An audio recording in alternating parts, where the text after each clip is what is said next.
గంగలో వదిలేసింది ఆ రోజు నేను. అది అట్లా అలా పుట్టుకుని వెళ్ళి మీ నాన్నగారు చేప పడుతుంటే చూడన్నది అతనికి దొరికింది పెట్టి చూశాడు. వారికి బిడ్డలేరు, రాధకు సూతుడికి. ఈ బిడ్డను తెలుస్తుండగానే ఆ యొక్క వజ్రకుండంతో నీవు అతనికి దర్శనం ఇచ్చేకాడికి మహానమైపోయింది. అయ్యో మనకు బిడ్డలే ఎదుర్కొన్నాను, మనకు బిడ్డలు పుట్టనుకున్నాను, అందుకే నేను భగవంతుడు మనకు బిడ్డలు ప్రసాదించలేదు. ఈ బిడ్డ కోసమే నేను అయ్యో సాక్షాత్ భగవంతుడే మనకు బిడ్డను ప్రసాదించాడు అనేసి ఆ బిడ్డను ఎత్తుకున్న అలా ముద్దులాడి తీసుకుని వెళ్ళి రాధాదేవికి ఇచ్చాడు. రాధాదేవి ఆనాటి నుండి నేటి వరకు పెంచి నేను పెద్ద చేసింది. నీ తల్లిదండ్రులు, నీ తల్లి కుంతీదేవి, నీ అన్నదమ్ముడు పాండవులు, రాధ కాదు సూతుడు కాదు నీ తల్లిదండ్రులు. ఇది జరిగిన వృత్తాంతం కాబట్టి నీవు పాండవుల పక్షపాతి, నీవు పాండవుల అన్నదమ్ముడు కాబట్టి ఎందుకు ఇక్కడ ఉంటావు? ఇదిగో నాకు అప్పుడు వచ్చామనుకో, నీ రహస్యాన్ని నేను అక్కడ చెప్పి వారితో ఈ రాజ్యానికి పట్టాభిషేకం చేస్తున్నావు, నీవే రావాలి కాబట్టి ఎందుకు ఇక్కడ ఉంటావు? నా మాట నేను నాకు వచ్చామనుకో, ఇప్పుడే ఈ రహస్యాన్ని పాండవులు చెప్పి వారి అన్నదమ్ముడు గారి అక్కడికి చేర్చి నుంచి రాజ్య పట్టాభిషేక్తుని గావించి రాజ్యం మేలిస్తాం. అవును, నా మాట బాబా అన్నప్పుడే నీ నువ్వు ఎప్పుడు బావన్నావో అప్పుడే నీ భావం తక్కువైంది స్వామి. ఒకవేళ నా మనోభావం అనేది ఇది మరణం కాదు కదా, కుంతి కుమారుడు అయితే నాకేమవుతావు? అందుకే బావా అన్న, అందులో తప్పేముంది? కృష్ణయ్య, ఒకవేళ ఎదుటి వారి మనోభావం తెలుసుకోవాలి కదా చెప్పేదా అంటే నీ మనోభావం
నన్ను పెంచి పోషించి పాలన చూసినటువంటి రాధాదేవి కుంతిదేవి నా తల్లి వస్తే ప్రపంచం ఏముండదు. మీ తమ్ముడు ధర్మజుడు నీకన్నా చిన్నవాడు, నీ పాండవుల అందరికన్నా పెద్దవాడు.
వచ్చినటువంటి తల్లిదండ్రుల వారు నా తల్లి కుంతిదేవి నా తమ్ముడు ధర్మజుడు వచ్చిన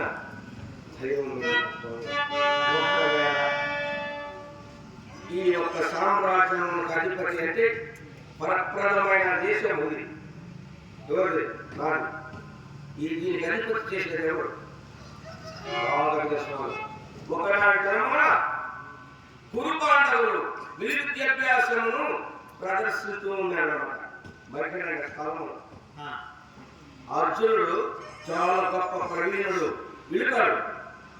వారిని ఎదిరించే శక్తి ఎవరికి లేదు. ఆ సమయంలో ఈ ద్రోణుడు ఈ నవకట భూములలో ఎవరు నా శిష్యుడైనటువంటి అర్జునుడు ఎదిరించే నీచే మాట్లాడలేడు. నేను ధనప్రాణంలో తీసుకున్నాను. అర్జున నేను వస్తున్నా అలా ద్రోణుడు సూతుడివి, సూత పుత్రుడివి, సూతుడు సంజాతుడివి, ఏ రాజులకు ఎదురు ఆనాడు అన్నాడు. ధనప్రాణములను ధరాకరమును పడవేసి కరమును నిండుకొని శిరస్సు ఉంచి నడిచి వస్తా ఉంది. రాజయ్య ఆగాడు. కర్ణ ఆగన్నాడు.